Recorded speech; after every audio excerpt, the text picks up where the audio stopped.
नमस्कार। दिन भर की बड़ी खबरों के विश्लेषण के कार्यक्रम सुनिए सच में आपका स्वागत है। मैं हूं मुकेश कुमार। तो दोस्तों, शुरू करते हैं आज का सुनिए सच। आज की खास खबरों पर नजर डालते हुए, डॉक्टरों की संस्था आईएमए ने की मांग, रामदेव पर चले मुकदमा, फैलाते हैं भ्रम। यूपी के बाराबंकी में अवैध बताकर गिराई मस्जिद, 8 पर केस भी दर्ज किया। डीएलएफ मामले में लालू को क्लीन चिट, चुनाव के पहले सीबीआई ने शुरू की थी जांच। उन्नाव में फैजल की मौत पर हंगामा, परिजन बोले पुलिस ने पीट कर मार दिया। आईएमएफ ने कहा साल के अंत तक 1/3 लोगों को ही लग पाएगा टीका। खास खबरों पर नजर डालने के बाद अब वक्त है आज की बड़ी खबरों के विस्तार से विश्लेषण का। इसलिए सबसे पहले लेते हैं आज की सबसे अहम खबर। इंडियन मेडिकल एसोसिएशन यानी आईएमए ने रामदेव पर एलोपैथी इलाज के खिलाफ झूठ फैलाने का आरोप लगाते हुए केंद्रीय स्वास्थ्य मंत्री डॉक्टर हर्षवर्धन को उचित कार्रवाई के लिए पत्र लिखा है। आईएमए ने यह भी कहा है कि अगर स्वास्थ्य मंत्रालय कार्रवाई नहीं करता है तो वो अदालत का दरवाजा खटखटाएंगे। एक बयान में आईएमए ने कहा है कि केंद्रीय स्वास्थ्य मंत्री या तो आरोपों को स्वीकार कर ले और आधुनिक चिकित्सा सुविधा को भंग कर दे, नहीं तो रामदेव पर महामारी रोग अधिनियम के तहत मामला दर्ज करें।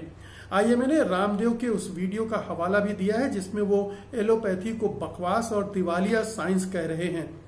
साथ ही कह रहे हैं कि एलोपैथी की दवाई खाने से लाखों लोगों की मौत हो गई है। आईएमए ने लिखा है कि इससे पहले कोरोना के लिए बनाई गई अपनी दवा की लॉन्चिंग के दौरान भी रामदेव ने डॉक्टरों को हत्यारा कहा था। कार्यक्रम में स्वास्थ्य मंत्री भी मौजूद थे। सभी इस बात को जानते हैं कि बाबा रामदेव और उनके साथी बालकृष्ण बीमार होने पर एलोपैथी इलाज लेते हैं। इसके बाद भी अपनी अवैध दवा को बेचने के लिए वे लगातार एलोपैथी के बारे में भ्रम फैला रहे हैं। इससे एक बड़ी आबादी पर असर पड़ सकता है। तो रामदेव जिस तरह से आयुर्वेद का इस्तेमाल कर रहे हैं अपने कारोबार के लिए, धंधे के लिए, वो एक तो आयुर्वेद को लेकर कई तरह के भ्रम फैला रहे हैं, फिर आयुर्वेद के प्रचार के नाम पर जो एलोपैथी व्यवस्था, अंग्रेजी दवाइयों की व्यवस्था है, उसको बदनाम करने की भी कोशिश कर रहे हैं। वो जानते हैं कि उन्होंने कोरोनिल नाम की जो फर्जी दवा कोरोना की बनाई है उसको कहीं कोई सम्मान नहीं मिल रहा है, कोई पूछ नहीं रहा है, केवल अंधभक्त ही उसको आजमा रहे हैं, उसको खरीद रहे हैं, उसका इस्तेमाल कर रहे हैं। तो उनकी जो भक्त पिटी है उससे वो खींचे हुए हैं, खिसियाए हुए हैं और जो एलोपैथी है और एलोपैथिक डॉक्टर हैं उनको बदनाम करने की कोशिश कर रहे हैं। जैसा कि उन्होंने कोरोनिल के लॉन्चिंग के समय कहा था कि डॉक्टर हत्यारे हैं और एलोपैथी से लाखों लोगों की जान गई है, ये भी कह रहे हैं। तो ये जाहिर है कि एक जो विज्ञान है, विज्ञान सम्मत जो इलाज की प्रक्रिया है, उसको वो झुटलाने की कोशिश कर रहे हैं। एलोपैथी में अपनी कमजोरियां हो सकती हैं, लेकिन ऐसे महामारी के वक्त उससे लोगों का भरोसा उठाना, उन दवाओं के प्रति शक पैदा करना और जो लाखों डॉक्टर और जो मेडिकल कर्मी इस बीमारी में लड़ रहे हैं उनको हतोत्साहित करना, उनकी चिकित्सा पद्धति को बदनाम करके ये विशुद्ध रूप से एक बड़ा अपराध है। और चूंकि ये अपराध रामदेव कर रहे हैं इसलिए केंद्र सरकार ने अपनी आंखें बंद कर रखी हैं, तो वो भी उतनी ही बड़ी अपराधी है। तो आईएमए ने अभी तक थोड़ा विरोध कर रही थी, लेकिन अब एक तरह का अल्टीमेटम दे दिया है कि रामदेव के खिलाफ कार्रवाई करे केंद्र सरकार। डॉक्टर हर्षवर्धन जो कि खुद एक एलोपैथिक डॉक्टर हैं, इसके बावजूद वो इस तरह के बयानों को अनदेखा कर रहे हैं। इस तरह की जो टिप्पणियां कर दे रहे हैं रामदेव, उनको नजरअंदाज कर रहे हैं, जो कि एक कहना चाहिए कि देश हित में नहीं है, ये जनहित में नहीं है, मानव हित में नहीं है। और इस पर अगर सरकार कार्रवाई नहीं करती है तो ये माना जाएगा कि ये पूरी सरकार भी असल में ढपोर शंखियों की सरकार है। इसे गौमूत्र और गोबर में ज्यादा भरोसा है और जो दवाइयां वर्षों के शोध के बाद सामने आई हैं, जो टीके बने हैं, उनको वो नकारने की कोशिश कर रही है, उनको बदनाम करने की कोशिश कर रही है। तो इस सरकार के मगज में ही दरअसल गड़बड़ है और वो इस तरह के लोगों को पालती पोसती है, रामदेव सरी के लोगों को प्रोत्साहित करती है, प्रेरित करती है और वो इसी तरह की फर्जी दवाएं मार्केट में छोड़ते हैं आयुर्वेद के नाम पर। ये जो कोरोनिल थी, आयुर्वेद का नाम लिया गया था, लेकिन इसका कोई परीक्षण, ठोस परीक्षण, वैज्ञानिक परीक्षण नहीं हुआ है और उससे ये भी साबित नहीं हुआ है कि इससे कोरोना ठीक होता है। तो ये एक बहुत गहरी चिंता का विषय है कि पूरी देश का जो वैज्ञानिक सोच है उसको ही दूषित करने की कोशिश रामदेव एंड कंपनी कर रही है और उनके तरह के जो आयुर्वेदाचार्य होने का दावा करते हैं, जो कहीं गोमूत्र और गोबर से इस बीमारी के इलाज की बात कर रहे हैं, तो ये तमाम लोग देश के जो साइंटिफिक टेम्परामेंट है उसको ध्वस्त कर रहे हैं, उसको दूषित कर रहे हैं और ये पूरे देश के को अवैज्ञानिक दिशा में ले जा रहे हैं, जिसका मतलब है कि देश और पीछे जाएगा। दुनिया जहां विज्ञान का सहारा लेकर आगे बढ़ रही है, हम अवैज्ञानिक चीजों में फंसकर अपने आप को गड्ढे में गिराते जा रहे हैं और इसमें रामदेव जैसे लोग हमारा नेतृत्व कर रहे हैं। ये बड़ा दुर्भाग्यपूर्ण है। जो नया इंडिया बनाना चाहते हैं प्रधानमंत्री, वो किस तरह से अंधविश्वासों से, अवैज्ञानिक चीजों से भरा होगा, ये इस बात की मिसाल है। अगली खबर लेते हैं। उत्तर प्रदेश के बाराबंकी जिले में प्रशासन ने अवैध निर्माण बताकर गरीब नवाज मस्जिद को गिरा दिया है। इस मस्जिद का नाम सुन्नी सेंट्रल वक्फ बोर्ड के दस्तावेजों में पिछले 6 दशकों से तहसील वाली मस्जिद के तौर पर भी दर्ज है। ये राम सनेही घाट तहसील के बानी कड़ा गांव में स्थित थी। मस्जिद को गिराने के बाद बाराबंकी पुलिस ने गुरुवार को यूपी सुन्नी सेंट्रल वक्फ बोर्ड के एक पूर्व निरीक्षक सहित 8 लोगों के खिलाफ मामला भी दर्ज कर लिया है, जिसमें इस सप्ताह के शुरू में ध्वस्त की गई मस्जिद को प्राप्त करने के लिए कथित तौर पर धोखाधड़ी का सहारा लेने का आरोप लगाया गया है। वहीं मस्जिद को प्रशासन द्वारा गिराए जाने के बाद उत्तर प्रदेश सुन्नी सेंट्रल वक्फ बोर्ड ने एक बयान जारी करके कार्रवाई को अवैध और इलाहाबाद उच्च न्यायालय के निर्देश का उल्लंघन बताया है। राम सनेही घाट के एसएचओ सच्चिदानंद राय ने द इंडियन एक्सप्रेस को बताया कि एफआईआर में जिन लोगों के नाम हैं, उन्होंने वक्फ संपत्ति के रूप में तहसील परिसर में धोखाधड़ी से एक ढांचा बना लिया था और ऐसा करने के लिए उन्होंने एक समिति बनाई थी। वहीं राम सनेही घाट के निवासी अदनान आरिफ कहते हैं कि मस्जिद यहाँ तब से है जब तहसील परिसर बना भी नहीं था। बता दें कि इलाहाबाद हाईकोर्ट ने 24 अप्रैल 2021 को एक याचिका की सुनवाई करते हुए सरकारी संपत्तियों पर बने किसी भी धार्मिक निर्माण पर कोविड महामारी को देखते हुए 31 मई तक किसी तरह की कार्रवाई न करने का आदेश दिया था। तो सबसे पहली बात तो कि उत्तर प्रदेश में कानून का राज नहीं है, ये योगी का राज है, डंडा राज है, ठोको राज है। इसमें कानून का कोई ध्यान नहीं रखा जाता है। जब इलाहाबाद हाई कोर्ट ने कहा था कि 31 मार्च तक किसी भी इस तरह के धर्म स्थल के खिलाफ कार्रवाई न किया जाए, इसके बावजूद ये कार्रवाई हुई है और जाहिर है कि ये स्थानीय पुलिस का अपना फैसला नहीं होगा, ये लखनऊ से निर्देश आए होंगे और तब ये किया गया होगा और पूरी मस्जिद को गिरा दिया गया है। ये 1958 के आसपास से ये मस्जिद वहाँ मौजूद थी और आप समझ सकते हैं कि तकरीबन 60-62 साल से वो वहां पर थी और इसकी बाकायदा इसकी सुनवाई चल रही थी। तो कोर्ट के आदेश की अवहेलना करना, अनदेखी करना, अवमानना करना, ये कोर्ट की अवमानना भी है, ये करना ये उत्तर प्रदेश में बड़ा आम हो गया है योगी सरकार की देखरेख में। और खास तौर पर अगर वो धर्मस्थल या वो ऐसे व्यक्ति हैं जो दूसरे धर्मों से ताल्लुक रखते हैं, खास तौर पर इस्लाम से ताल्लुक रखते हैं, तो उनको जरूर निशाना बनाया जाता है। ये भी इसकी भी एक पूरा ट्रेंड हमें उत्तर प्रदेश में देखने को मिलता है। एक तो उनको निशाना बनाया जाता है, दूसरे उनके साथ जो खड़े होते हैं या जो लोग सरकार का विरोध कर रहे होते हैं किसी दूसरी वजहों से भी, उनके खिलाफ भी कानून के बाहर जाकर, कानून से इतर जाकर कार्रवाई की जाती है और कानून का सम्मान उत्तर प्रदेश की सरकार नहीं करती है। बार बार इसने साबित किया है कि इलाहाबाद हाई कोर्ट के खिलाफ वो सीधे सुप्रीम कोर्ट जाती है और वहां से फिर उसको बदलवाने की कोशिश करती है और दुर्भाग्य रहा है कि सुप्रीम कोर्ट से कई बार उसमें उसे कामयाबी भी मिल जाती है। लेकिन ये सिलसिला उत्तर प्रदेश में चल रहा है जो कि जो रूल ऑफ लॉ है उसकी घनघोर अवहेलना है, क्योंकि जो कोई भी लोकतांत्रिक देश सबसे पहले रूल ऑफ लॉ पे चलता है, कानून के राज पर चलता है, संविधान के अनुसार चलाया जाता है। और अगर वहीं पर कोई सरकार, कोई प्रशासन उसकी अनदेखी करता है, इसका मतलब है कि वो उसके खिलाफ काम कर रहा है, उसको कमजोर कर रहा है, उसको ध्वस्त कर रहा है। और योगी यही कर रहे हैं उत्तर प्रदेश में। अगली खबर लेते हैं। उन्नाव जिले के बागरमऊ में 17 साल के फैजल नाम के युवक की मौत का मामला तूल पकड़ गया है। परिजनों का आरोप है कि फैजल को पुलिस ने पीटा, फिर जबरन उठाकर थाने ले गई और वहां पुलिस हिरासत में उसकी मौत हो गई। कांग्रेस, समाजवादी पार्टी, आम आदमी पार्टी और AIMIM ने फैजल के दोषियों को सजा दिलाने की मांग की है। पुलिस अधीक्षक उन्नाव का कहना है कि थाना बागरमऊ में लॉकडाउन का पालन कराने के दौरान कार्रवाई के तहत एक व्यक्ति को पुलिस ने थाने लाया गया, जहां उसकी तबीयत बिगड़ गई और उसे तत्काल सामुदायिक स्वास्थ्य केंद्र अस्पताल में भर्ती कराया गया, जहां उसकी मौत हो गई। उन्होंने कहा कि वादी की तहरीर के आधार पर मुकदमा दर्ज कर लिया गया है और उसमें 2 आरक्षी और 1 होमगार्ड को नामजद किया गया है। उन्होंने बताया कि आरक्षियों को निलंबित कर दिया गया है, जबकि होमगार्ड को नौकरी से निकाल दिया गया है। बागरमऊ के भटपुरी मोहल्ले के निवासी इस्लाम का बेटा फैजल शुक्रवार दिन में घर के बाहर सब्जी बेच रहा था। परिजनों के मुताबिक तभी स्थानीय पुलिसकर्मी वहां पहुंचे। उन्हें देखकर फैजल भागा तो पुलिसकर्मियों ने उसे दौड़ाकर पकड़ लिया और अपने साथ पुलिस थाने ले गए।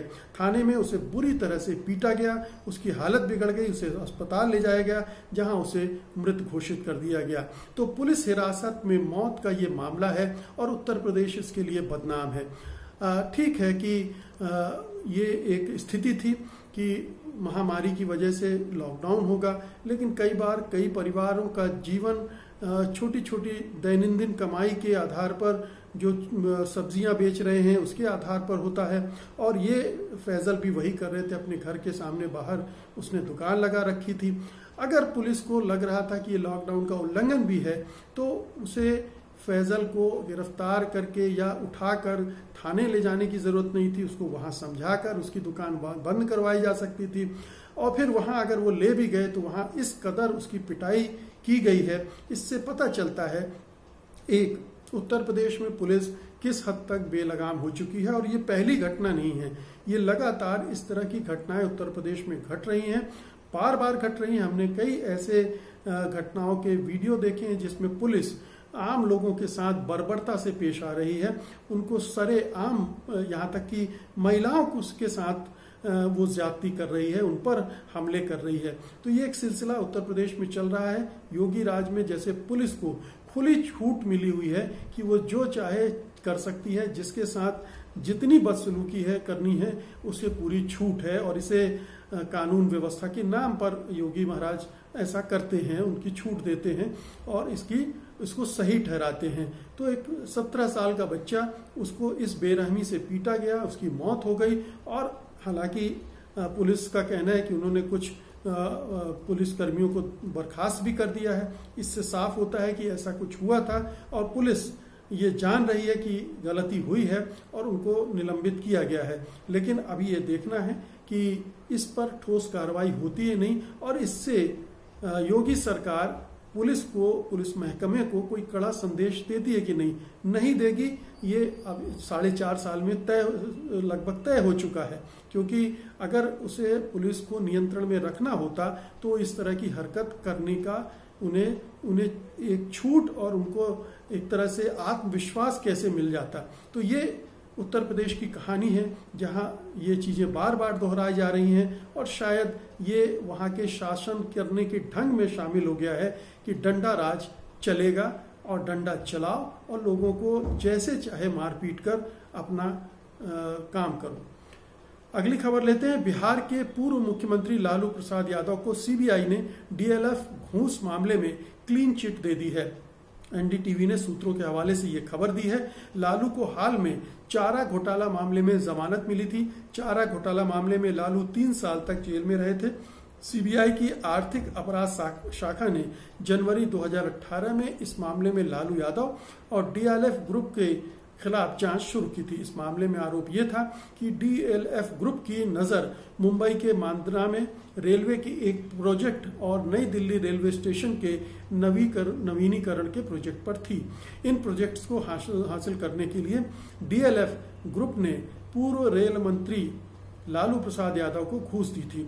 इसके साथ ही यह आरोप भी लगाया गया था कि ग्रुप ने दक्षिणी दिल्ली में भी एक प्रॉपर्टी RGD के मुखिया लालू को दी थी। दरअसल CBI जांच का फंडा चुनाव पहले की बीजेपी की रणनीति से जुड़ा हुआ है, क्योंकि हम सब जानते हैं कि जिन राज्यों में चुनाव होने वाले होते हैं वहां केंद्र सरकार इन एजेंसियों को छोड़ देती है। CBI, ED, इनकम टैक्स, ये तमाम एजेंसियां विपक्षी नेताओं को घेरने, उन्हें झूठे आरोपों में फंसाने और उसका एक मैसेज देने में कि ये करप्ट हैं और उनको रोकने में, चुनाव प्रचार से रोकने में, चुनाव को प्रभावित करने के लिए इस्तेमाल करती आ रही है। ये हमने महाराष्ट्र में देखा, ये हमने कर्नाटक में देखा, ये हमने मध्य प्रदेश में देखा, ये राजस्थान में देखा, बंगाल में देखा।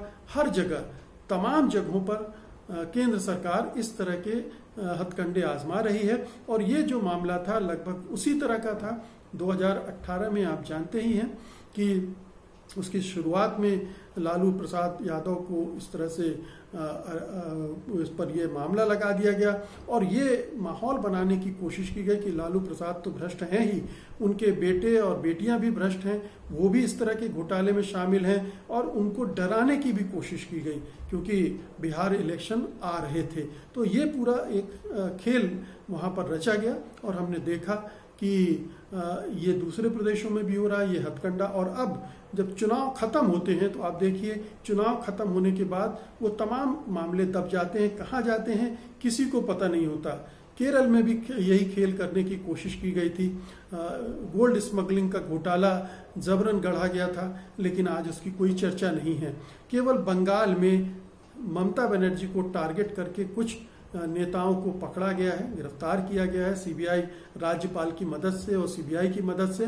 बाकी प्रदेशों में आप देखिए कहीं कोई मामला अब नहीं चल रहा है, लेकिन जब चुनाव आएंगे तो वहां फिर से वो मामले खुलने लगेंगे। फिर से वहां जिन राज्यों में चुनाव होते हैं वहां CBI पहुंच जाती है, इनकम टैक्स पहुंच जाते हैं, ED पहुंच जाती है। तो ये एक पैटर्न बन चुका है इस सरकार का, इस तरह से इस्तेमाल करने का, झूठे आरोप लगाने का। आज की अंतिम खबर लेते हैं। दिल्ली ही नहीं, देश के 11 राज्यों और केंद्र शासित क्षेत्रों में टीके की खुराक की कमी की वजह से टीकाकरण बंद कर दिया गया है। इसी क्रम में दिल्ली के मुख्यमंत्री अरविंद केजरीवाल ने राजधानी में 18 साल से ऊपर के लोगों को कोरोना टीका देना शनिवार से बंद करने का ऐलान कर दिया है। टीके की कमी का पता सीरम इंस्टीट्यूट ऑफ इंडिया के कार्यकारी निदेशक सुरेश जाधव के बयान से भी पता चलता है।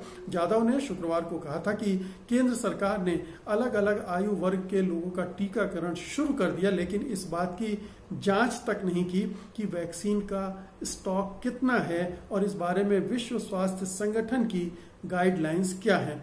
जाधव ने कहा, शुरुआत में 30 करोड़ लोगों को वैक्सीन लगाने की बात कही गई थी और इसके बाद 60 करोड़ टीकों की जरूरत थी इसके लिए, लेकिन जब तक हम इस लक्ष्य तक पहुंचते, केंद्र सरकार ने 45 साल से ऊपर के लोगों के साथ ही 18 साल से ऊपर के लोगों के लिए भी टीकाकरण शुरू कर दिया। इसके अलावा IMF ने भी अनुमान लगाया है, उसका कहना है कि इस साल के अंत तक भारत के केवल 1/3 लोगों को ही टीका लगाया जा सकेगा। तो केंद्र सरकार आपने फिर से एक बड़े बड़े दावे करने शुरू कर दिए कि नवंबर में इतने करोड़ टीके आ जाएंगे, इतने लोगों को टीके लग जाएंगे, लेकिन जो रफ्तार दिख रही है अब तो पूरे देश भर में टीकाकरण की रफ्तार बहुत सुस्त पड़ गई है और ऐसा नहीं लगता है कि इस साल के अंत तक आधी आबादी को भी टीका लग पाएगा। 1/3 की बात तो IMF कह ही रहा है। केंद्र सरकार बेशक दावा कर रही हो कि हम 100 करोड़ लोगों को टीका दे देंगे, लेकिन इसकी दूर दूर तक कोई संभावना नहीं दिख रही है। और ये सब जो स्थिति पैदा हुई है वो मोदी सरकार, प्रधानमंत्री मोदी की लापरवाही, घोर लापरवाही और कहीं से भी कोई योजना न बनाने की वजह से हुआ है।